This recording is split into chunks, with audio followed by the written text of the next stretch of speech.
আমাদের ঈমান যে আমাদের কাছে থাকে না, এটা আল্লাহ ভালো করে জানে। কথা কয় না? আমাদেরকে আল্লাহ বলেন, বান্দারে জায়গায় বে জায়গায় মাথা টেকাইলো কিন্তু ঈমান যায়। কথা হয় না? মাথা খার জন্য, কপাল খার জন্য বানাইছে। রব্বে কারীম বলেন, কপাল আমি বানাইছি বান্দা আমার জন্য। একমাত্র মাথা নত করবি আমি আল্লাহর কাছে। আল্লাহ ছাড়া কোথাও যদি মাথা নত করো ঈমান থাকবো নি। জায়গায় বে জায়গায় মাথা টেকাইলে চলবো নি। মাজারে দরগায় বাবার পায়ে, অমুকের পায়ে, তমুকের পায়ে মাথা টেকানো যাইব। তাহলে আমাদের ঈমান ঠিক এইভাবেই চলে যায়। এরপর আমরা দাবি করি ঈমানদার। কথা বলে না? ঈমানের দাবি নিয়ে ঈমানদার, ঈমানের দাবি নিয়ে বসে আছে, কিন্তু সকাল বিকাল ঈমান চলে যায় আমরা বলতে পারি না। আর ঈমান এত দামি, ঈমানটা এত দামি, এত দামি, এত দামি।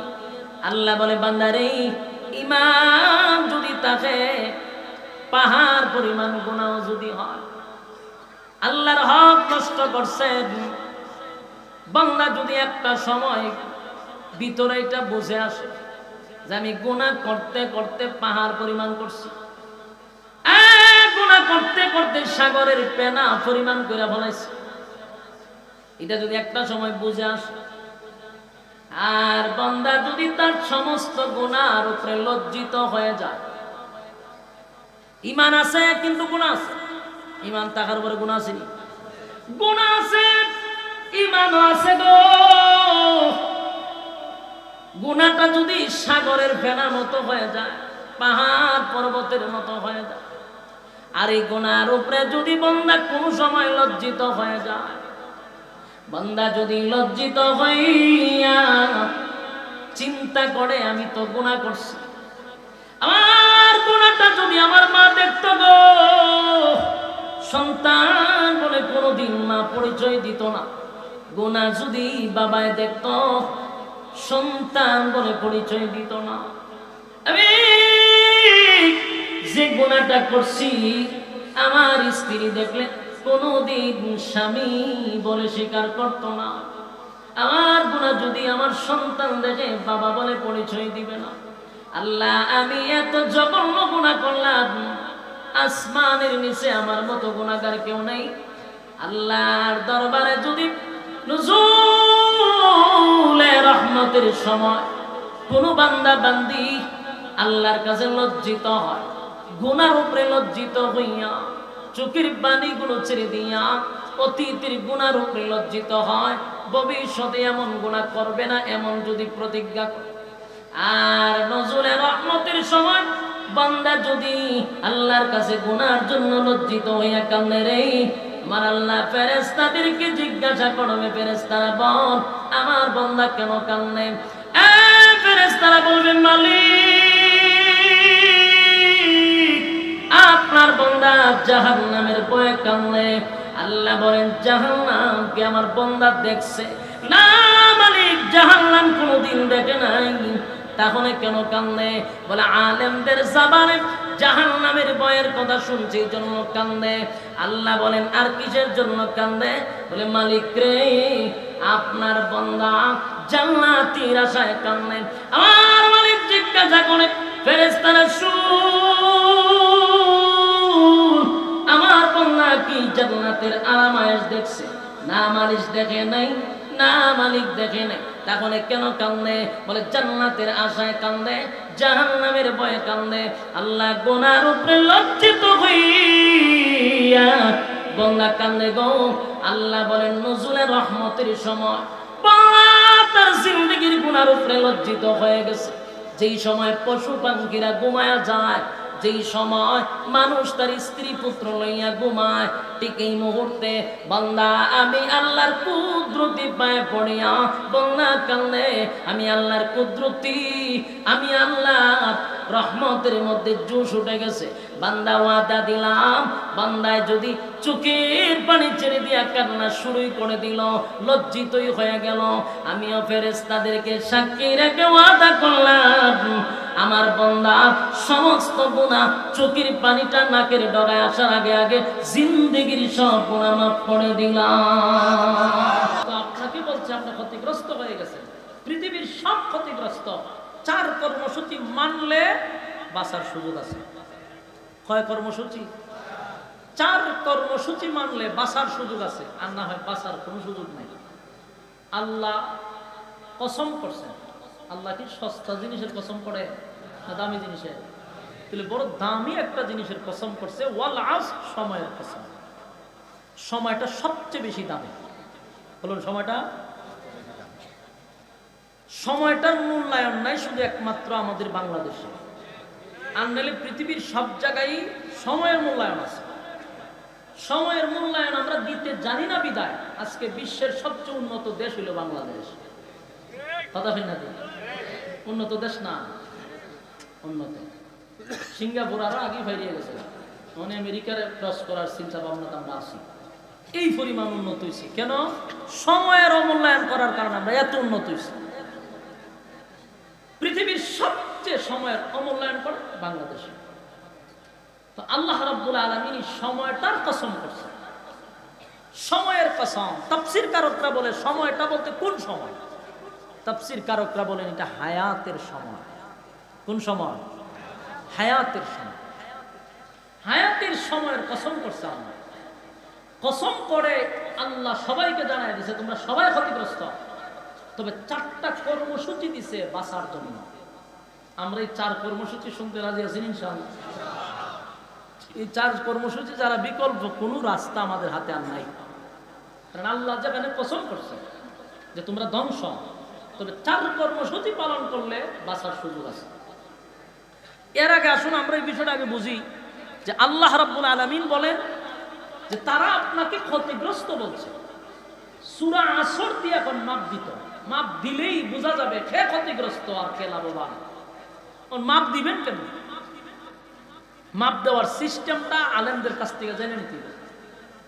মাপ দেওয়ার সিস্টেমটা হলো এই সূরা আসর হলো একটা মিটার। এই যে আপনারা জিনিসপত্র কিনলে মিটারে মাপ দেয় না, আগে তো পাল্লা ছিল, এখন হলো মিটার। এটা হলো মাপ দেওয়ার একটা সিস্টেম সূরা আসর। কোন মাপটা দিবেন কিভাবে? প্রথম আমাদের বোঝা দরকার এখানে একটা শব্দ হইল লাভ, একটা শব্দ হইল লস। লাভ একটা শব্দ, লস একটা শব্দ। আমরা লাভ আর লস বুঝি ব্যবসার ক্ষেত্রে। তা আল্লাহ রাব্বুল আলামিন বলেন ব্যবসার ক্ষেত্রে যেহেতু তোমরা লাভ লস বুঝো, আমি তোমাদেরকে ব্যবসার জন্যই পাঠাইছি। গোটা পৃথিবীটাকে আল্লাহ একটা মার্কেট বানাইছে, আর আমাদেরকে বানাইছি মার্কেটের ব্যবসা করার জন্য। আর শুরুতেই ব্যবসা করতে গেলে যে বিষয়টা দরকার, যে মূলধন দরকার, এটা হলো পুঁজি। আমার কথা বুঝুন না আপনারা? আল্লাহর রাস্তায় একটু হানা কইলে ভালো হয়। কথাগুলি অবশ্যই কোরআন থেকে বলতেছি, একটু মেহরবানি করে হানা কইেন। বলুন ব্যবসা করতে কি লাগে? পুঁজি লাগে। আল্লাহ কয় প্রত্যেকটা মানুষকে আমি পুঁজি দিয়া পাঠাইছি। পুঁজিটা কি? হায়াত। পুঁজিটা কি? হায়াত হলো আমাদের পুঁজি। আর ব্যবসা করার জন্য দুনিয়াটাকে মার্কেট বানাইছে, পুঁজি দিয়া পাঠাইছে। যেহেতু ব্যবসা করবা, মুনাফা কি? মুনাফা হলো নেক আমল। মুনাফা কি? নেক আমল হলো আমাদের মুনাফা, আর পুঁজি হলো আমাদের হায়াত, মার্কেট হলো দুনিয়া। এখন ব্যবসা করতে গেলে লস লাভ। আল্লাহ বলেন এই মার্কেটে ব্যবসা করতে আইসা লস লাভটা কোন সময় বুঝি? যখন আমাদের পুঁজি সব শেষ, মুনাফা আসলো না। বলুন লাভ না লস?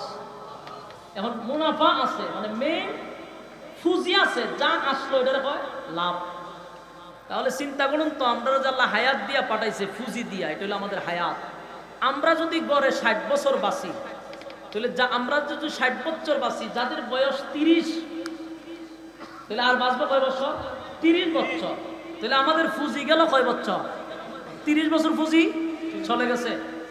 এখন আপনি মাপ দেন, বালিশের সঙ্গে মাথা লাগায় চিন্তা করুন তো দেখি, 30 বছরের পুঁজি আমার চলে গেল, আমি মুনাফা কতটুকু অর্জন করছি?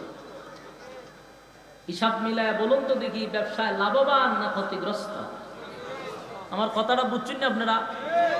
এরপরও যদি না বোঝেন, একদম পানির মতো কথা। বয়সটা আপনি বাদ করেন, আপনার যদি হয় 60 বছর, তাহলে বাকি যে বছরটা পাইতেছেন এগুলো আপনার জন্য বোনাস। কিন্তু গড়ে ধরুন 60 বছর, 40 বছর যাদের হয়ে গেছে, বাঁচতে না হয় 20 বছর বাঁচবো, তাহলে 40 বছরের পুঁজি চলে গেছে। 40 বছরের পুঁজি দিয়া মুনাফা মানে নেক আমল কতটুকু অর্জন করছেন, হিসাব মিলাইয়া দেখা যায় আমরা ক্ষতিগ্রস্ত। ব্যবসায় লাভবান না ক্ষতিগ্রস্ত? ওই কারণে আমরা প্রত্যেকেই যদি হিসাব করি, হিসাবের শেষে লস আসবে না লাভ? আমরা হিসাব মিলাই দেখি আমরা ক্ষতিগ্রস্ত। এই জন্য আল্লাহ শুরুতেই বলছেন ওয়াল আসর, সময়ের কসম, ইন্নাল ইনসানা লাফি খুসর, পৃথিবীর সব মানুষ ক্ষতিগ্রস্ত। কারণ যারাই হিসাব মিলাবে লাভবান হবে না ক্ষতিগ্রস্ত? কারণ হায়াত পুঁজি যেই পরিমাণ গেছে এই পরিমাণ কিন্তু মুনাফা আসে নাই, না আসছে? মুনাফা বেশি না আসলে তো আমরা লস। এই জন্য আল্লাহ হয় সবাই ক্ষতিগ্রস্ত। বেঈমানরা যখন রাসূল হয় আপনি ক্ষতিগ্রস্ত, আল্লাহ হয় এরা যখন মাপ দিত দিয়া দেখো এরা ক্ষতিগ্রস্ত না আপনি ক্ষতিগ্রস্ত, হিসাব মিলায় দেখা যায় তারা ক্ষতিগ্রস্ত। এই আয়াত এই সূরা নাযিল হয়েছে ১৫০০ বছর আগে, এখনো আসেনি, হুকুম আসেনি, কিয়ামত পর্যন্ত থাকবে। কিয়ামত পর্যন্ত মানুষকে আল্লাহ মাপ দেওয়ার জন্য বলছে। গড়ে মিলায়া ৬০ ধরো, ৬০-এর মধ্যে তোমার বয়স কত হিসাব করো, এই পরিমাণ পুঁজি চলে গেছে, বাকি ব্যবসা দিয়ে কি পরিমাণ মুনাফা অর্জন করছো, হিসাব মিলায়া দেখা যায় ক্ষতিগ্রস্ত। এখন 4 কর্মসূচি যদি পালন করি আল্লাহ বলেন বাঁচার সুযোগ। এটা তো পিছনে নেন, এটা পিছনে নেন, এটা এমন একটা সিস্টেমে দিচ্ছে।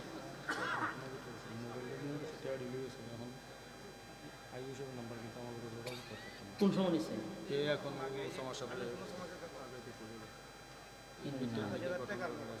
কত আপনি হিসাব করে চলবেন না, এখানে তো সব ইরেঞ্জি জানেন 100%। আইসে ওয়াজন তো মোবাইলটাও নিচ্ছে, টেহাডিও লয়ে গেছে। চিন্তা করছেন সবাই কি ওয়াজ শুনতে আসছে না কিছু হিরঞ্চি পকেট মারি কেন আছে না নাই? সাবধান, টেকাও নিছে, মোবাইল উঠে গেছে। ওই যে মুসল্লির বেশে আসছে টুপি টাপি মাথার দিয়ে, এরা তো সুযোগ সন্ধান কোন জায়গায় বিল লাগবো আর বাস পকেট আর ঢুকাই দেবে। চিন্তা করছেন, আচ্ছা দাঁড়ান দেখতেছেন, চিন্তা করছেন কারবারটা মারাত্মক সমস্যা, কিন্তু খুব সাবধান থাকতে হবে। হিরঞ্চি এখানে ঘুরতেছে, কত বড় সাহস, মাহফিলের ভিতরে ঢুকে আর ঘরে গাড়ি লয়ে গেছে বেচারা। মাহফিলের মেইন লোক, যার দাওয়াতে আমরা আসছি, তার পকেটে টেকা নাই মানে আমরা নাই, ঠিক নেই, দরবার তো লাগাইছে। আমি সব মোবাইল বন্ধ, অনেকক্ষণ ধরে আমি ফোন দিতেছি, মোবাইলটা বন্ধ পাইতেছি, মোবাইল বন্ধ না, এই বিষয়ে হুজুরের টো বন্ধ হয়েছে, দেখতেছে না। আচ্ছা দেখতেছে, আচ্ছা বসেন, খুব সাবধান, পকেট মকেট সাবধান রাখেন। সবাই কিন্তু আমরার মতো মুসল্লি না, সবাই যার যার ধান্দা আছে না নাই, সাবধান সাবধান। এটা তো হইব, এটা 100%। এই জন্য একটু সচেতন থাকা, সবাই পকেট সাবধান রাখেন, পকেট সাবধান রাখেন। চিন্তা করছেন টেকাও নিচে, মোবাইল হয়ে গেছে। 27,000 নিচে। আচ্ছা আল্লাহ এর হেদায়েত দান করুক, আমিন। সম্মানিত সুধী, এখন আসুন, এখন এই যে ক্ষতিগ্রস্ত আমরা হব এটা আল্লাহ ডাইরেক্ট কসম করে বলে দিছে, কিন্তু আল্লাহর মায়া দয়া বেশি তো আমাদের প্রতি, এই জন্য 4টা কর্মসূচি দিছে। কয়টা কর্মসূচি? 4টা কর্মসূচি দিয়ে এটাই বুঝাইছে বাঁচতে চাইলে 4 কর্মসূচি পালন করতে হবে। মানে আপনারা কি 4 কর্মসূচি পালন করতে রাজি না? আপনারা খুব বিরক্ত লাগতেছে, আপনারা লক্ষণ খুব খারাপ, বিরক্ত লাগতেছে নি? 4 কর্মসূচি পালন করা ছাড়া বাঁচার কোনো সুযোগ। আসুন আমরা 4টা কর্মসূচি দিয়া আমার আলোচনা শেষ। এর ভিত্তিতে হুজুরের সাথে আমরা যোগাযোগ করতে চাই। এসে পড়ব। 1 নম্বর, ইল্লাল্লাযীনা আমানু, ইল্লাল্লাযীনা আমানু। 1 নম্বর কর্মসূচি হলো ঈমান। 1 নম্বর কর্মসূচি কি? ঈমান। 1 নম্বর কর্মসূচি হলো ঈমান। রব্বে কারীম বলেন ইল্লাল্লাযীনা আমানু, ঈমান আনতে হবে কার উপরে? 1 নম্বর ঈমান আনতে হবে আল্লাহর উপরে। এই কথা কর্মসূচির 1 নম্বরটা হলো ঈমান। এক নাম্বার বলার পরে আপনার আর ভিতরে প্রশ্ন আসতে পারে, হুজুর আমরা যারা বসছি সবাই তো ইমানদার দাবি করি বসছি, তাহলে তো এক নাম্বার কর্মসূচি অলরেডি পালনই করছি, ঠিক না? কিতা বুঝুন? আপনি কারিম বলেন এক নাম্বার হলো ইমান। ইমান আনতে হবে আমি আল্লাহর উপরে। তাহলে চারটা কর্মসূচির মধ্যে এক নাম্বার হলো ইমান। এখানে যারা বসছি কেউ কি বেঈমান হইয়া বসছি না? সবার দাবি আমরা ইমানদার। একটু আওয়াজ দিলে কি গুণ হইব? সবাই তো ইমানের দাবি লইয়া বসছি, কেউ কিন্তু বেঈমান হইয়া বসিনি। তাহলে আমরা তো এক নাম্বার কর্মসূচি অলরেডি পালন করে বলেছি, ঠিক না? তাহলে আল্লাহ কেন বললেন ঈমান আনো এক আল্লাহর উপরে? মালিক ঈমানদারকে ঈমানের ওয়াজ কেন করলো? আমরা যদি সবাই ঈমানের দাবি নিয়ে এখানে বসি তাহলে তো আল্লাহ আমাদেরকে ওয়াজ করার দরকার ছিল না। কথা হয় না? বেঈমানরা ঈমান আনার কথা বলার দরকার। কিন্তু কোরআনের বহু জায়গায় দেখবেন ইয়া আইয়ুহাল্লাযীনা আমানু, আল্লাহ ঈমানদারকে ঈমানের ওয়াজ করে। কথা হয় না? ঈমানদারকে জাহান্নামের আগুন থেকে বাঁচার জন্য আল্লাহ বলে ইয়া আইয়ুহাল্লাযীনা আমানু কু আনফুসাকুম ওয়া আহলিকুম নারা। এখানে আল্লাহ ঈমানদারকে বলে জাহান্নামের আগুন থেকে বাঁচো। আল্লাহ বলে ঈমান আনো, তাহলে ঈমানদারকে আল্লাহ ঈমানের দাওয়াত দেয়। কথা কম এটা একটু পিছনে নিতেন কইলাম সুবহানাল্লাহ, বসল ভালো লাগবে না। ইল্লাল্লাযীনা আমানু, ঈমান আনার কথা আল্লাহ বলছে। তাহলে হিসাব মিলায়া দেখা যায় ঈমানদারকে আল্লাহ ঈমানের দাওয়াত দেয়। কথা দিবেন না? প্রশ্ন হলো ঈমানদার আমরা তো ঈমানের দাবি নিয়ে এখানে বসছি, কেউ কিন্তু বেঈমান হইয়া বসি নাই গো। সবার ভিতরে ঈমান আছে, দাড়ি আছে, টুপি আছে, নামাজ পড়ি, সর্বদিক মিলাইয়া ঈমানদার দাবি করে প্যান্ডেলের ভিতরে ঢুকলাম। এখন আমাদেরকে ঈমানের দাওয়াত দেওয়া হয় কেন? কথা হয়? আল্লাহ বলেন ঈমান আনতে হয়। ঈমান তোমরা আনছি কারণ আমরা ঈমানদার দাবি করি বসছি, কিন্তু এরপরও আমাদের কাছে ঈমান মাপার কোনো থার্মোমিটার নেই। না আছে? ঈমান মাপার থার্মোমিটার যদি থাকতো আর এটা দিয়া যদি মাপ দেওয়া হতো তাহলে দেখতেন বক্তা শ্রোতা উভয়ের ঈমানের কোটা জিরোতে দেখা দিত। কথা হয় না? কারণ আমরা কোন কথা ঈমান যায় কোন কথা ঈমান আয় জানি না।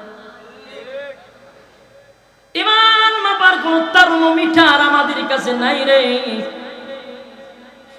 এই জন্য আমরা সুদ খায়াও ঈমানদার দাবি করি, ঘুষ খাওয়ার পর ঈমানদার দাবি করি, নামাজ না পড়াও ঈমানদার দাবি করি, টেন্ডারবাজি সাদাবাজি কইরাও ঈমানদার দাবি করি, খুন বদমাশি কইরা ঈমানদার দাবি করি, এরপরে দর্শনের সেঞ্চুরি করার পর ঈমানদার দাবি করি, আর লুটপাট করার পর ঈমানদার দাবি করি।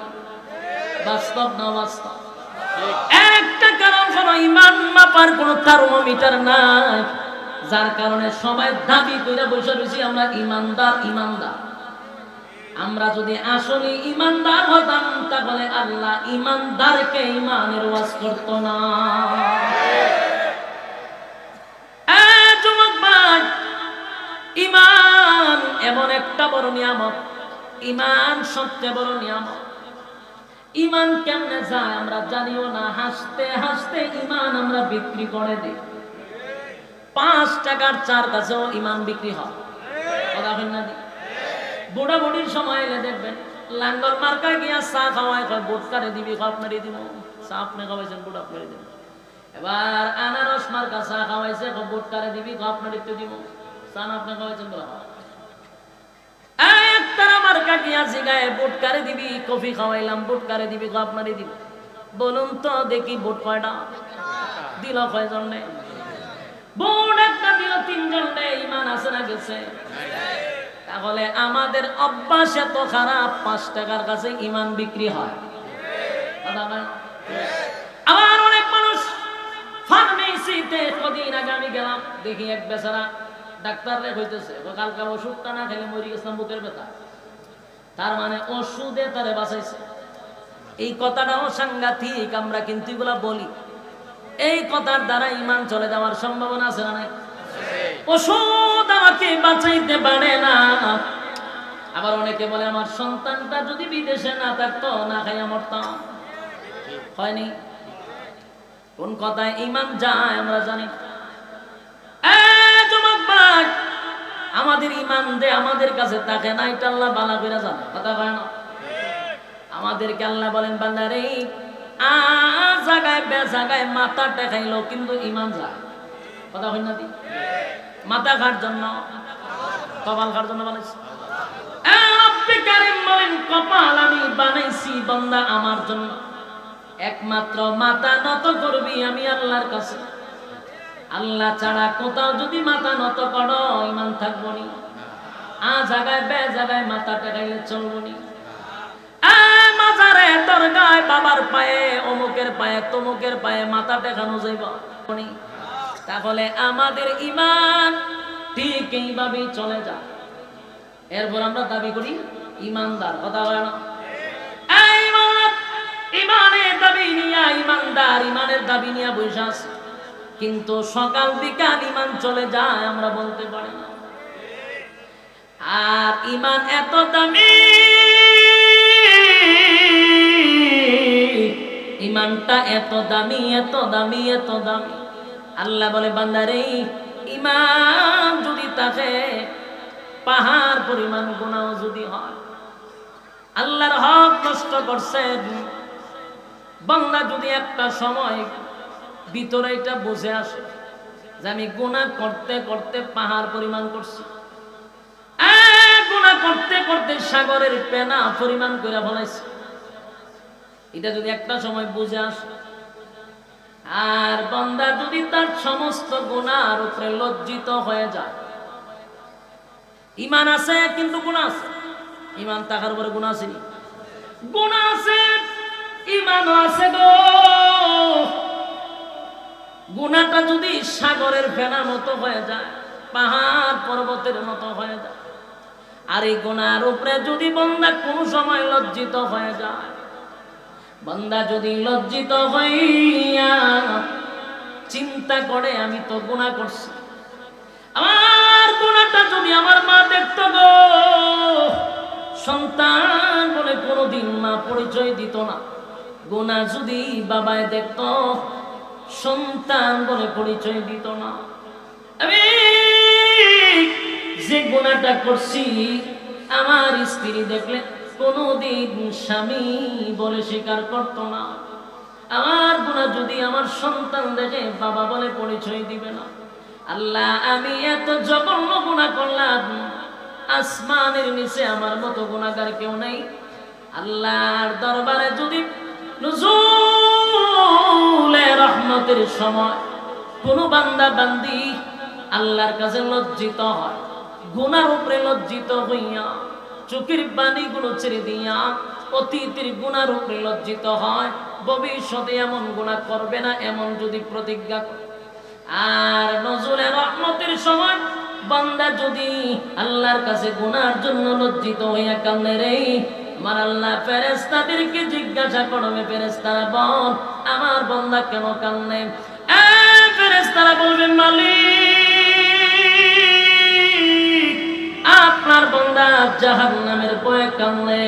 আল্লাহ বলেন জাহান্নামকে আমার বান্দা দেখছে না মালিক, জাহান্নাম কোনোদিন দেখে নাই, তাহলে কেন কান্দে? বলে আলেমদের জবানে জাহান্নামের ভয়ের কথা শুনছি জন্য কান্দে। আল্লাহ বলেন আর কিসের জন্য কান্দে? বলে মালিক রে আপনার বান্দা জান্নাতের আশায় কান্দে। আমার মালিক জিজ্ঞাসা করে ফেরেশতারা শুন আমার বান্দা কি জান্নাতের আরামায়েশ দেখছে? না মালিক দেখে নাই, না মালিক দেখে নাই, তাহলে কেন কান্দে? বলে জান্নাতের আশায় কান্দে, জাহান্নামের ভয়ে কান্দে। আল্লাহ গুনার উপরে লজ্জিত হইয়া বান্দা কান্দে গো। আল্লাহ বলেন নজরুলের রহমতের সময় বান্দা তার জিন্দেগির গুনার উপরে লজ্জিত হয়ে গেছে। যেই সময় পশু পাখিরা ঘুমায়া যায়, যেই সময় মানুষ তার স্ত্রী পুত্র লইয়া ঘুমায়, ঠিক এই মুহূর্তে বান্দা আমি আল্লাহর কুদরতি পায়ে পড়িয়া বান্দা কান্দে, আমি আল্লাহর কুদরতি, আমি আল্লাহ রহমতের মধ্যে জোশ উঠে গেছে। বান্দা ওয়াদা দিলাম, বান্দায় যদি চোখের পানি ছেড়ে দিয়া কান্না শুরুই করে দিল, লজ্জিতই হয়ে গেল, আমিও ফেরেশতাদেরকে সাক্ষী রেখে ওয়াদা করলাম আমার বান্দা সমস্ত গুনাহ চোখের পানিটা নাকের ডগায় আসার আগে আগে জিন্দেগির সব গুনাহ মাফ করে দিলাম। একটা জবান বন্ধ রাখবেন না, কোন আল্লাহু আকবার, আরো জোরে কোন আল্লাহু আকবার। গুনার উপরে লজ্জিত হয়, রব্বে কারীম বলেন গুনার উপরে লজ্জিত হইলে আমি মাফ করে দেই, কিন্তু শর্ত হলো ঈমান। জোরে কোন শর্ত হলো গুনাহ করার পরে আল্লাহ বলেন আমার হক নষ্ট করলে মাফ করে দিব।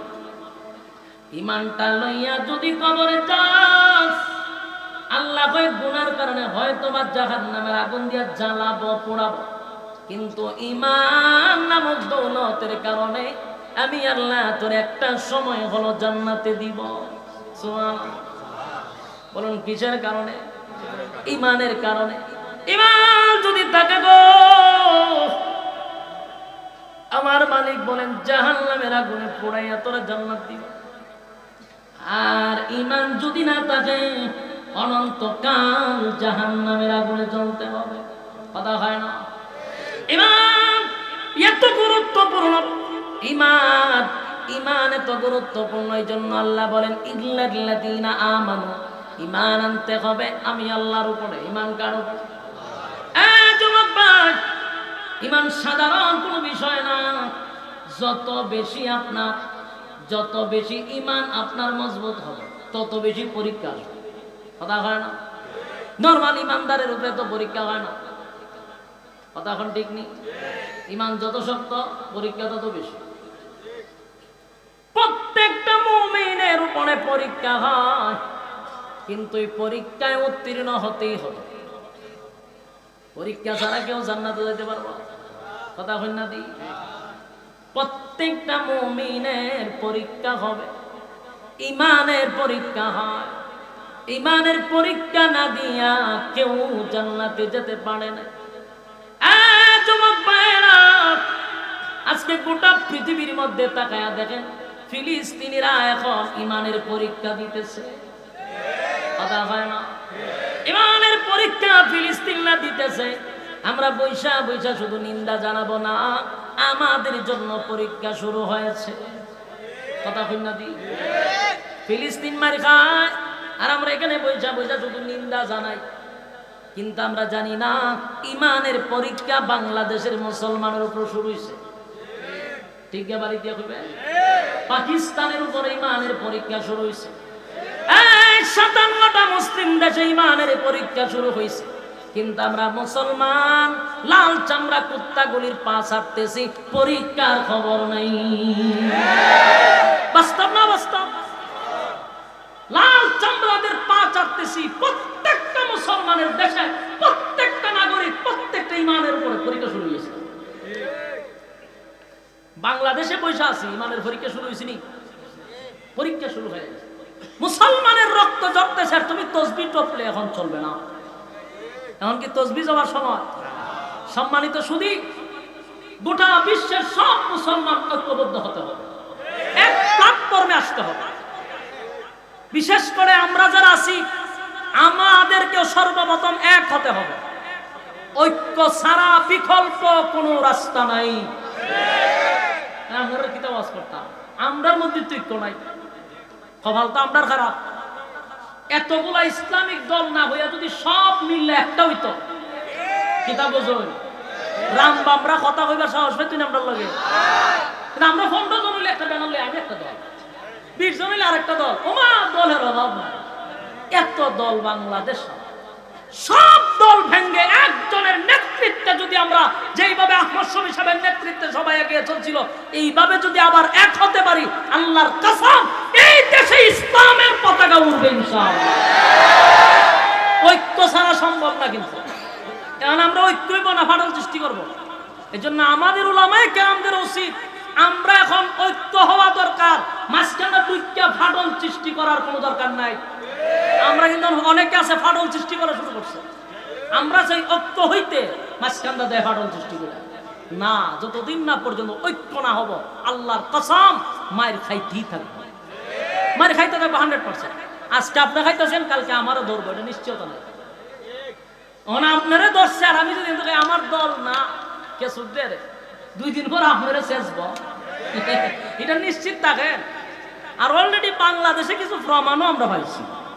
কথা বলেন না দি, একজনে মারলে আরেকজন হাতে তালি দেয়, হেরও ধরছে, যে তালি দেয় হেরই ধরে, তবে একটু সময় নিয়ে ধরে, বাস্তব না বাস্তব। তাহলে একজন আরেকজনেরটা দিকে টিটকারি মস্করি না করে সবাই আমার ভাই, আমার মুসলমান মুসলমান, আমরা ভাই ভাই, আমাদের এক ছাড়া বিকল্প কোনো রাস্তা নাই। আর আমাদেরকে ফাটল ধরানোর জন্য আমাদের মাঝখানে কিছু লোক তারা রেডি করে রাখে ফাটল খবর দেখে। বলুন ঐক্য ছাড়া বিকল্প কোনো রাস্তা আছে? গোটা বিশ্বের সব মুসলমানরা যদি আজকে হুঙ্কার দিত, ইসরায়েলি পারত ফিলিস্তিনের উপরে হামলা করত, কিচ্ছু লাগে না। আমাদের যতটুকু স্টাডি আছে, এতটুকু গবেষণা করে আমরা যতটুকু বুঝতে পারছি, সবচেয়ে বেশি সম্পদ হলো মুসলমানের হাতে। এর মধ্যে সবচেয়ে বড় সম্পদ হলো তেল। তেলের উপরে সম্পদ আছে না? আল্লাহর কসম, যদি এখন আরব দেশগুলি বলে যে আমরা তেল দেওয়া বন্ধ করে দিব, সব লাল চামড়া কুত্তাগুলি দৌড়ের উপরে থাকবো, শুধু তেল বন্ধ করে দিল। এই সম্পদ আল্লাহ মুসলমানকে দিছে। কিন্তু দেখেন না, মুসলমান এত বড় সম্পদ পাইও এরা ফাও ছাড়তেছে, তাহলে লাভ হইব কি? পা ছাড়তেছে তা। খালি মুসলমান একটা হুঙ্কার দিল, আজকে প্রতিদিন সকালে লাশের মিছিল দেখতে হয় না। এর একটা কারণ হলো আমাদের মধ্যে ঐক্যই নেই, ঐক্য নাই। সাবধান, ঐক্য চাই যে কোনো দলের হোক। আমরা ঐক্যের জন্য কোনো তরিকা দেখব না ইনশাআল্লাহ। তরিকা থাকতে পারে, ভিন্ন তরিকা একজন থাকতে পারে, তার তার তরিকা মতো চলতে দেন, কিন্তু মুসলমান হিসেবে আমরা এক প্ল্যাটফর্মে আসতে হবে, এছাড়া বিকল্প রাস্তা নাই। তো আমি জানি আমার কথাগুলি আপনাদের কাছে বেশি মজা লাগবে না, কথাটা সবার কাছে যে পছন্দ এমনও না। কারণ আমরা দেশে যেহেতু ফাউন্ডেশন লই একটা ব্যানার লই দৌড় মারি, তো সুতরাং আমার এই কথাগুলি আপনাদের কাছে যে পছন্দ হবে এটা আমিও জানি পছন্দ হবে না। কারণ আমরা 20 জন হইলে এখন আমি চিন্তা করলাম আমার সভাপতি বানাও, আমার নেতা বানাও। এই নেতাগিরির বাপ যতদিন না ছুটবে ততদিন এই বাংলাদেশে ইসলামিক আইন কায়েম কোনোটাই কায়েম হবে না। যতই স্বপ্ন দেখেন যে ইসলামী হুকুমত কায়েম হবে, কখনো সম্ভব না। কারণ আমার ভিতরে নেতাগিরির বাপ আছে। আমি ফাউন্ডেশন লয়ে সভাপতি দিতাম চাই, ফাউন্ডেশন লয়ে আমি প্রধান অতিথি দিতাম চাই। দেখেন যুবক ভাইরা আমার, আল্লাহ বলে 1 নাম্বার কর্মসূচি হলো ঈমান, ঈমান, ঈমান। আর অলরেডি ঈমানের পরীক্ষা কিন্তু শুরু হয়ে গেছে। আমরা প্রত্যেকে ঈমানের পরীক্ষা দিতে হবে। সাহাবায়ে কেরাম জান্নাতীর সার্টিফিকেট পাইছে, কিন্তু ঈমানের পরীক্ষা দিয়া। কতক্ষণ পরীক্ষা ছাড়া সার্টিফিকেট পাইছে? সাউন্ড একটু তুলে দেন না, কিন্তু সাউন্ড ঢুকে যায় অবস্থা। আমি বলুন, সাহাবায়ে কেরাম যারা জান্নাতে গেছে, কি ঈমানের পরীক্ষা না দিয়ে গেছে? না পরীক্ষা দিয়ে গেছে? প্রত্যেকটা সাহাবী ঈমানের পরীক্ষা উত্তীর্ণ হয়েছে। সুবহানাল্লাহ। আমার উপরে তোমার উপর ঈমানের পরীক্ষা হবে। ঈমানের পরীক্ষা আসলে আমরা অটল থাকবো, ঠিক কিনা বলেন? ঈমানের প্রতি আমরা অটল থাকবো, জীবন দিব কিন্তু ঈমান দিব না। রাজি আছি? জীবন দিব, ঈমান দিব না। মা এবং সন্তানকে দুজনকে গাছে বাইন্দা মারছে।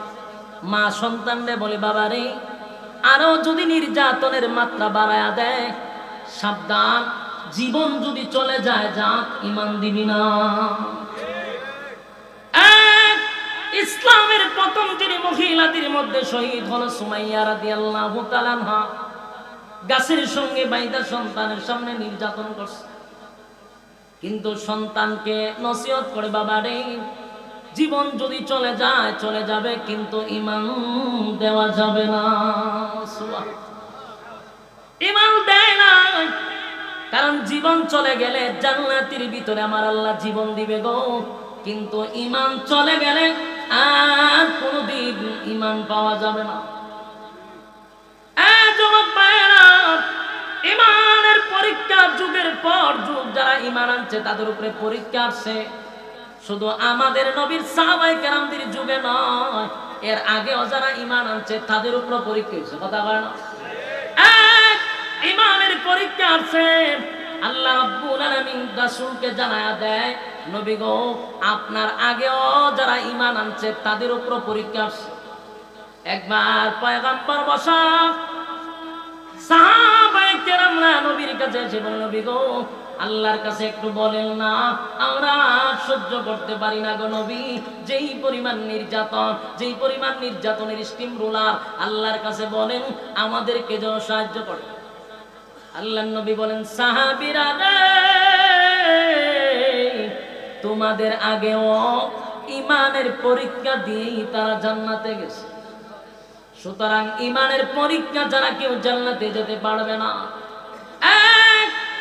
এক যুবক ঈমানের পরীক্ষা দিতে গিয়া সব এলাকার সব মানুষ শেষ পর্যন্ত ঈমান আইনা আগুনে পড়ছে। ঈমান আনার পরে আগুনে পড়ছে, কিন্তু ঈমান দেয় নাই। রাসূল দুনিয়াতে আসার প্রায় 200 বছর আগের ঘটনা। এক যুবক কালেমা পড়ার কারণে জালেম বাদশা নির্যাতন করছে। একটাই অপরাধ, ঈমান কেন আনলো, তার উপরে নির্যাতন শুরু হয়ে গেল। নির্যাতনের স্টিম রোলার চাপায়া দিল। এরপর তাকে বাদশা ডাক দিয়া নিয়া বলে, আমি ছাড়াও কি তোমাদের কোনো খোদা আছে? যুবক ডাক দিয়া বলেন, আমার রব যিনি, তিনি হলেন আল্লাহ, যিনি আসমান আর জমিন সৃষ্টি করছে, যিনি আমারও সৃষ্টি করছে, যিনি আপনাকেও সৃষ্টি করছে, ইনি হলেন আমার রব আল্লাহ। জালেম শাসকের মেজাজটা গরম হয়ে গেল, আমায় ছাড়াও তোমাদের কি খোদা আছে বলা আছে? তাহলে এই ইসলামের দাওয়াত খোদার থেকে পাইলাম। রিমান্ডে নিয়ে যখন অত্যাচার শুরু করলো, যুবক বলে দিল পাদ্রীর কথা। পাদ্রী কেউ আইনা এ কিভাবে সাইজ করা শুরু করছে, মারতে মারতে নির্যাতনের স্টিম রোলার চাপায়া দিল। এবারে পাদ্রী যখন বলল, কোথা থেকে তুমি এই দাওয়াত শুরু করছো? আর কেউ আসেনি? বলে না, আমি তারে দাওয়াত দিছি ঈমানে। আরেকজন মন্ত্রী ঈমান আনছে। 3 জনকে এবার মন্ত্রী এবং ওই পাদ্রী দুজনের মাথার উপরে করাত রাখছে। করাত চিরুনি গাছ দেখানে করাত রাইকা বলে, করাত দিয়ে মাথা দুখণ্ডিত করব। ঈমান ছাড়বি না করাত দিয়ে দুখণ্ডিত করব? চিন্তা করেন ঈমানের কত পাওয়ার। করাত তার কপালে লাগানো। করাত রাইকাই বলেন, জালেম বাদশা, ঈমান আনছি এক আল্লাহর উপরে। করাত দিয়া যদি দুখণ্ডিত করা হয়, একটা সেকেন্ডের জন্য ঈমান ছাড়ব না। বলুন, আমি আপনারা সবাই মিললাম এমন পরিস্থিতিতে যদি পড়ি যে আমরা মাথার উপরে করাত আছে, এখানে করাত লাগানো, বলুন তো দেখি আমাদের কয়জনের ঈমান টিকবে? কয়জনের ঈমান টিকবে বলুন? আল্লাহর কাছে দোয়া করেন এমন পরিস্থিতিতে যেন আমাদেরকে আল্লাহ না ফেলায়। কারণ আমরা ঈমান যে দুর্বল, 5 টাকার জন্য আমরা ঈমান বিক্রি করি। কথা হয় না? 1 প্লেট বিরিয়ানি আর একটা ডিম খাওয়ার জন্য আমরা ঈমান নষ্ট করি। বাস্তব না বাস্তব? এই হলো আমাদের ঈমানের অবস্থা। 1 প্লেট বিরিয়ানি আর একটা ডিম খাইয়া বাস জান্নাতের সার্টিফিকেট 1000 জনকে দিয়া দিতেছে।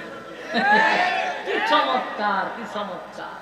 হেরার মাথার উপরে যদি খরাত রাখে, কিতা বুঝো থাকবো না? যাইব লক্ষণ খারাপ। ডিমে যদি অটকান নিতে পারে, খরাতে কিতা করে? বাস্তব না বাস্তব? আল্লাহর রাসূল বলেন, ঈমানের পরীক্ষা আসবে, উত্তীর্ণ হতে হবে, জান্নাত পাইবে। কেউ ঈমানের পরীক্ষা না দিয়ে জান্নাতে যেতে পারে না। তবে দোয়া করেন, আল্লাহ এমন পরীক্ষা আপনি আমাদেরকে ফালায় না, আমরা ঈমান বড় দুর্বল। আল্লাহ আমরা এমন পরীক্ষায় যদি পড়ি, আল্লাহ ভালো জানে আমাদের অবস্থা কি হবে। আপনারটা বলতে পারেন, আমি আমার নিয়ে চিন্তা করি। করাত যদি মাথায় রাখে, কয়জন আমরা টিকতে পারবো? এই জন্য দোয়া করা, মালিক ঈমান বড় দুর্বল, এমন কোন পরীক্ষা দিয়েন না গো মালিক, যে পরীক্ষার সামনে আমরা ঈমান হারা হয়ে যাই। আল্লাহ এমন পরীক্ষা দিয়েন না, তবে পরীক্ষা আসবে এটাই স্বাভাবিক, কথা হয় না? প্রস্তুত থাকতেই বলি। শুধু তসবিহ আর কপালের মধ্যে দাগ পালাইয়া মক্কায় গিয়া হাসি নাম পালাইয়া এখানে দায়িত্ব শেষ না। পরীক্ষার জন্য প্রস্তুত থাকেন, কথা হয় না? পরীক্ষার জন্য প্রস্তুত থাকেন। যার ঈমান যত শক্ত তার উপরে তত মুসিবত। বাস্তব না বাস্তব? সাহাবাই কেরামদের ঈমান ছিল আমাদের মতো, কথা হয় না? আমাদের মতো ঈমান ছিল না, এই জন্য তাদের উপরে নির্যাতনটা ওইভাবেই আসছে, কথা কই না দি? নবীদের ঈমান আমাদের মতো, সাহাবীদের মতো না আরো শক্ত, এই জন্য আল্লাহ মাছের পেটের ভিতরে পর্যন্ত নিছে, কথা হয় না? আগুনের ভিতরে পর্যন্ত ফলাইছে। পরীক্ষা করে নাই? রাসূলের দান দান ভাঙছে, রক্তাক্ত করছে। যার যত ঈমানের ইয়ে বেশি, তত পরীক্ষাটাও বেশি কঠিন, আর কঠিন থেকে কঠিন। আমরার যে অবস্থা, আমাদের ঈমান যদি আরো শক্ত হয়, পরীক্ষাটাও আরো কঠিন হবে, কথা হয় না? যুবক ভাইরা আমার, এক নাম্বার হলো ঈমান। ঈমানিল্লাযীনা আমানু, ঈমান আনতে হবে আমি আল্লাহর উপরে। যুবক ভাইরা আমার, ঈমানের ক্ষেত্রে কোনো স্যাক্রিফাইস নাই, না করবেন আপনারা? ঈমান রাখতে গিয়া যদি যত বড় মুসিবত আসুক, এর জন্য মোকাবেলা আমরা করব ইনশাআল্লাহ, কথা হয় না? ঈমান দিব না, সব দিতে রাজি। কি দিতে রাজি না? কারণ 4টা কর্মসূচির মধ্যে 1 নাম্বারই হলো ঈমান। 1 নাম্বার ইল্লাল্লাযীনা আমানু, ঈমান আনতে হবে আল্লাহর উপরে। এটা হলো কর্মসূচি নাম্বার কত? 2 নাম্বার হলো ওয়া আমিলুস সালিহাত। 2 নাম্বার হলো নেক আমল। 2 নাম্বার কি? 2 নাম্বার হলো নেক আমল। নেক আমল, নেক আমল। গোটা পৃথিবীর দিকে তাকায়া দেখেন, মানুষ কি নেক আমলের দিকে বেশি না গুনাহের দিকে বেশি? গুনাহের প্রতিযোগিতা হচ্ছে, নেকির প্রতিযোগিতা কম কম, নেকির প্রতিযোগিতা কম, গুনাহের প্রতিযোগিতা বেশি, কথা হল ঠিক? আরে যুবক ভাইরা, ইল্লাল্লাযীনা আমানু, ঈমান আনো। 2 নাম্বার ওয়া আমিলুস সালিহাত, নেক আমল করো। কারণ 2 নাম্বার কর্মসূচি হলো নেক আমল। নেক আমল, নেক আমল ছাড়া কেউ আল্লাহর দয়া মায়া জান্নাতে যেতে পারবে না। নেক আমল থাকার দরকার আছে না? 2 নাম্বার হলো নেক আমল। বেশি বেশি করে গুনাহের প্রতিযোগিতা করব না, নেকির প্রতিযোগিতা, নেকির প্রতিযোগিতা করব। কারণ 2 নাম্বার হলো নেক আমল। 3 নাম্বার হলো ওয়া তাওয়াসাউ বিল হক। 3 নাম্বার কথা হলো, 3 নাম্বার কর্মসূচি হলো হক কথা। হ্যাঁ, 3 নাম্বার কি? 3 নাম্বার হলো হক কথা। বলুন তো দেখি, হক কথা তিতা না মিঠা? দেখি মিঠা না তিতা? করল্লার চেয়ে বেশি তিতা। হক কথা এমন পিতা, কোন সমাজে এটা মানে বরদাস্ত করতে পারে না, ঠিক? কিন্তু আল্লাহ কয় হক কথা বলা লাগবে। 6 নম্বর কর্মসূচি হক কথা তিতা, কিন্তু এটা বলতে হবে। আরে হক কথা বলতে হবে, আল্লাহর ওয়ার্ডার কর্মসূচি 3 নাম্বার। তোমার হক কথা বলতেই হবে। হক কথা যদি তুমি বলো, আল্লাহর হুকুম 3টা নাম্বার কর্মসূচির মধ্যে 3 নাম্বার হলো হক কথা। হক কথা তোমার বলতে হবে। শুধু হক কথা হুজুরের লাগিয়া, ইমাম সাহেবের লাগিয়া, খতিবের লাগিয়া আমরা মনে করি হক কথাটা হুজুররা বলবে, বক্তারা বলব, ইমাম খতিবরা। সাধারণ মানুষের জন্য হক কথা নাই না? আছে। কর্মসূচি 3, তাহলে সবার জন্য হক কথা বলতে হবে, কথা বল না দি? হক কথা যদি ইমাম বলে, ইমামের খতিবগিরি নাই, বাস্তব না বাস্তব? হক কথা যদি কোনো প্রিন্সিপাল বলে, তার প্রিন্সিপালগিরি নাই। হক কথা যদি বক্তা বলে, তো বক্তারে না ছাড়তে বলে প্রতিবন্ধীরা। তো মোট কথা হক কথা বলতে পারবা না, কিন্তু আল্লাহকে বলা লাগবে। কর্মসূচি কয় নম্বর? 3 নাম্বার কর্মসূচি। হক কথা বলতেই হবে, বলতেই হবে, বলতেই হবে। এটা তিতা হোক, আল্লাহর অর্ডার, হক কথা বলতে হবে। শুধু ইমাম নয়, শুধু খতিব সাহেব নয়, শুধু বক্তা নয়, সাধারণ মানুষ আপনাদেরও হক কথা বলা দরকার। গ্রামের যারা সালিশ করে, এটা তো শহর, এখানে সালিশ মালিশ খুব কম। কিন্তু গ্রামে যারা সালিশ করে, যারা সর্দার সালিশ দরবার করে, ওই সর্দার গুলির থেকে নিয়ে হক কথা বলা দরকার। কথা খায় না, তাদের হক কথা না বলার কারণে নির্দোষ মানুষটা এখন দোষী হয়, দোষী মানুষটা নির্দোষ হয়। অভাব হলো হক কথা। কথা হয় না। ওই গ্রামের একটা সালিশ পর্যন্ত প্রভাব ঢুকে গেছে।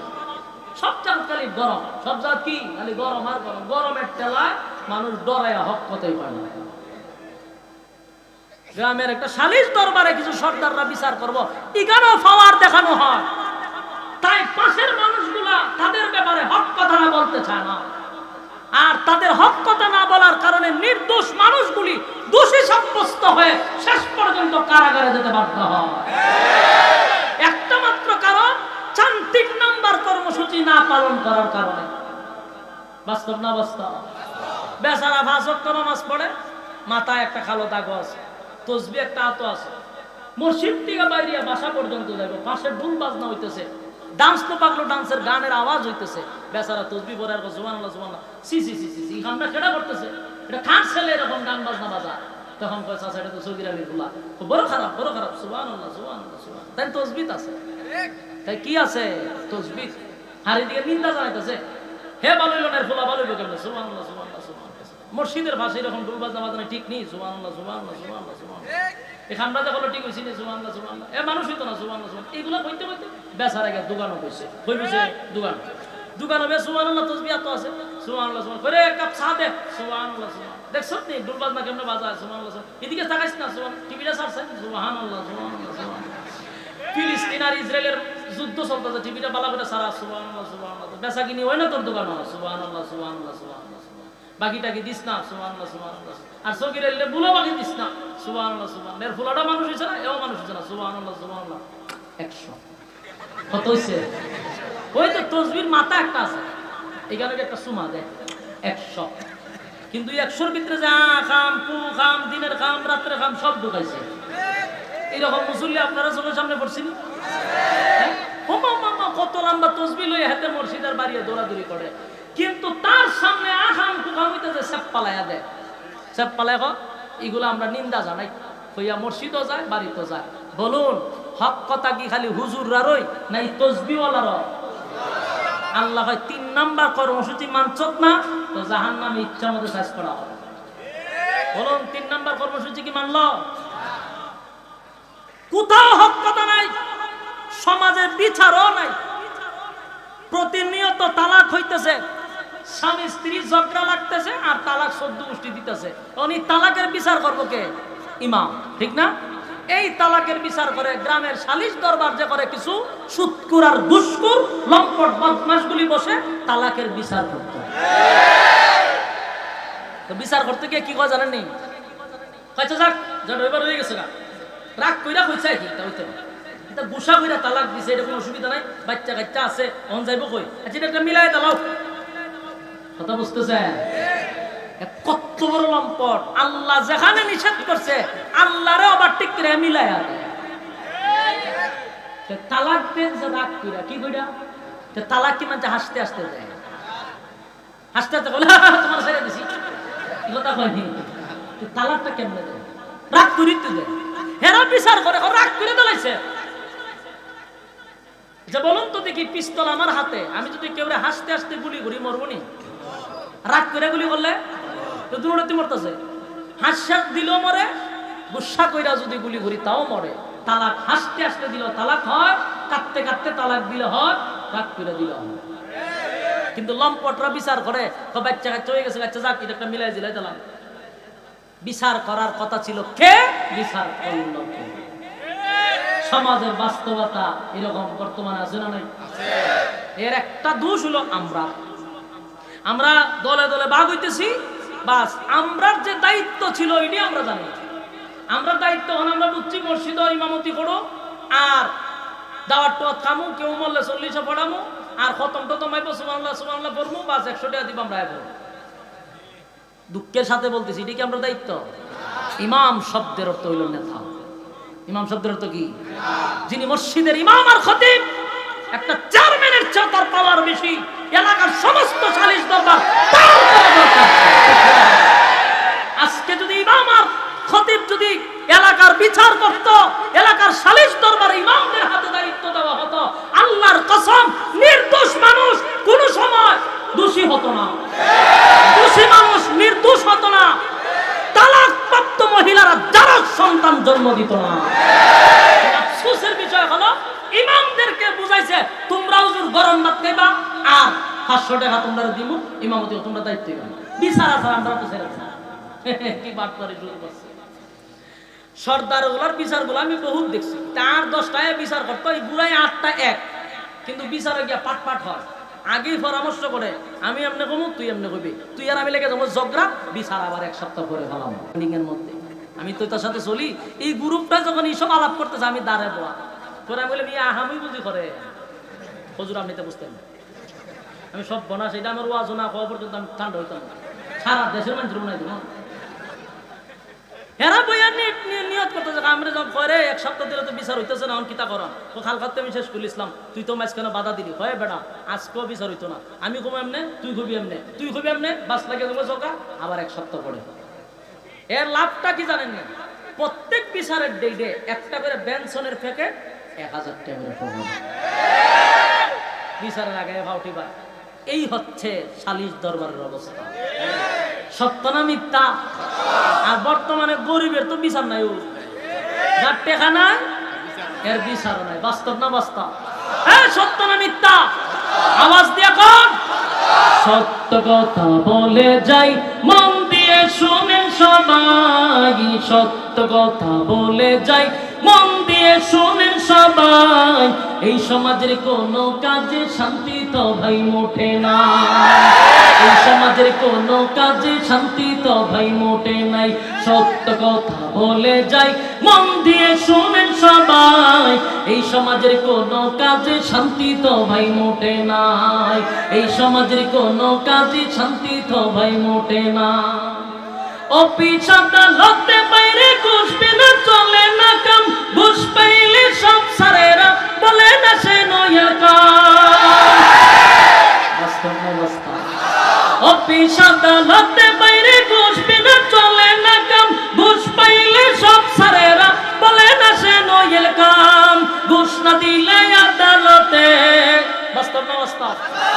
ঘুষ না দিলে আদালতে মেলে না গরিবের ঠাই, এই সমাজের আদালতে গরিব দুঃখীর বিচার না। বাস্তব না বাস্তব?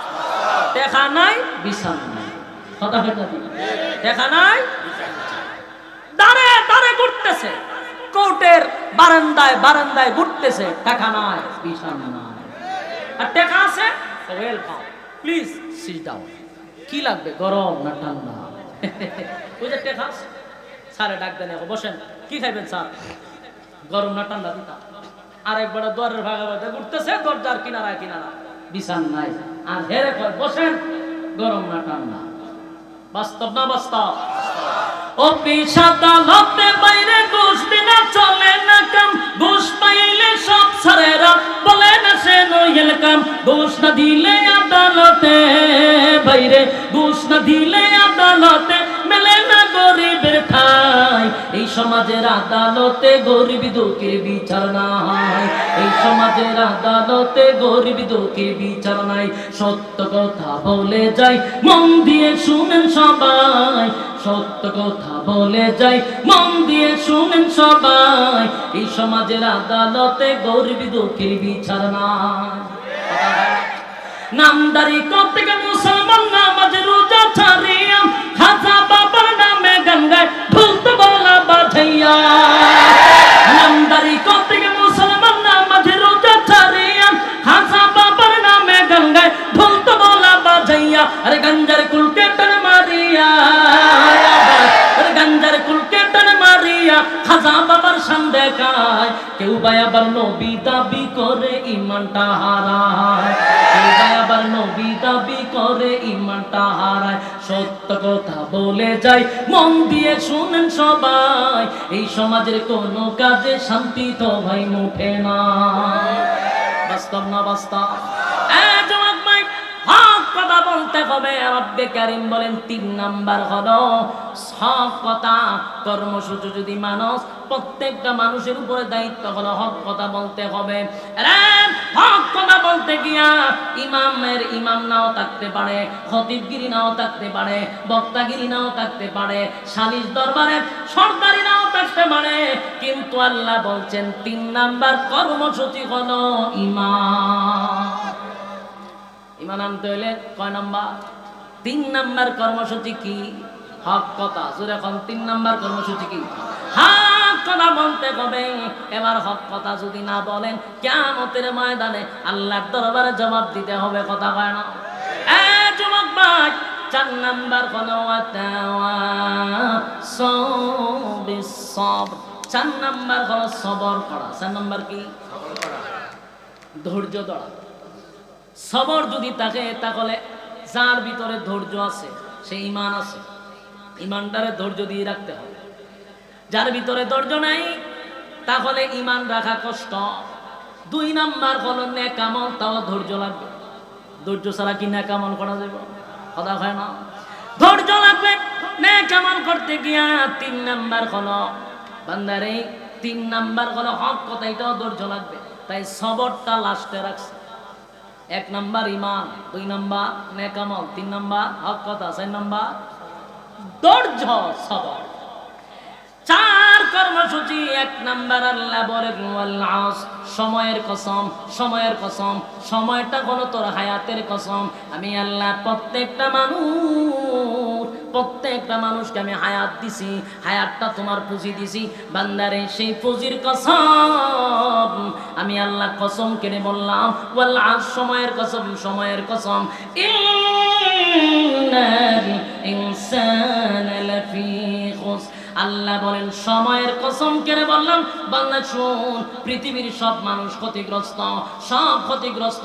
হিসাব মিলাই আমরা দেখছি কেউ লাভবান হতে পারলাম না। হায়াতটা যদি হয় ৬০ বছর, আমাদের জীবন থেকে ৩০ বছর চলে গেছে গো। আমাদের জীবন থেকে ৩০টা বছর চলে গেল। তার মানে ৩০ বছরের পুঁজি দিয়া আমরা কিন্তু মুনাফা অর্জন করতে পারলাম না। হিসাব মিলায়া দেখি ক্ষতিগ্রস্ত, ক্ষতিগ্রস্ত, ক্ষতিগ্রস্ত। আল্লাহ বলেন ইন্নাল ইনসানা লাফি খুসর, পৃথিবীর সব মানুষ ক্ষতিগ্রস্ত। তবে আল্লাহর মায়া দয়া বেশি। আল্লাহর নাম রহমান। আস্তিকরাও মহব্বত করে, নাস্তিকরাও মহব্বত করে। আল্লাহ বলেন ৪টা কর্মসূচি দিলাম, আমি আল্লাহর মায়া দয়া বেশি। ৪ কর্মসূচি যদি বান্দা পালন করস, ওয়াদা দিলাম ক্ষতিগ্রস্ত হবি না। ১ নাম্বার হলো ঈমান, ২ নাম্বার নেক আমল, ৩ নাম্বার হক কথা, ৪ নাম্বার হলো ধৈর্য। দিলের কান লাগায় শুনেন। বিশেষ করে রায়ের বাগের যুবকেরা, এখানে ভিন্ন জেলার মানুষের আছেন, এখানে ভিন্ন থানার মানুষ আছেন, এক একজনের এক এক মত, কিন্তু দিলের কান লাগায় শুনেন। আল্লাহ শুরুতে একটা কসম করছে, মালিক কিন্তু কসম ছাড়াও মালিকের কথার দাম আছে গো। এরপর আল্লাহ কসম করলো ওয়াল আসর, সময়ের কসম। তাফসীরকারকরা বলেন এই সময়টাই এত দাম, এটা তোমার হায়াতের সময়। হায়াতের সময়ের কসম কইরা আল্লাহ কয় ইন্নাল ইনসানা লাফি খুসর। বান্দা, কসম করে বললাম পৃথিবীর সব মানুষ ক্ষতিগ্রস্ত। যুবক ভাই, রব্বে কারীম যদি বলেন পৃথিবীর সব মানুষ ক্ষতিগ্রস্ত, বাঁচার উপায় আসেনি। কথা হয় না? আল্লাহ বলেন পৃথিবীর সব মানুষ ক্ষতিগ্রস্ত। ৪ কর্মসূচি যদি বান্দা পালন করস, আমি আল্লাহ তোরে ক্ষতিগ্রস্ত করব না। ১ নাম্বার ঈমান আনবো আল্লাহর উপরে। ঈমান অবস্থায় কারো কাছে গিয়া সেজদা দিব না, কারো কাছে চাইব না, কারো কাছে সন্তান চাইব না, কারো পায়ের নিচে সেজদা দিব না। যুবক ভাই, ঈমান আনবো একমাত্র আল্লাহর উপরে।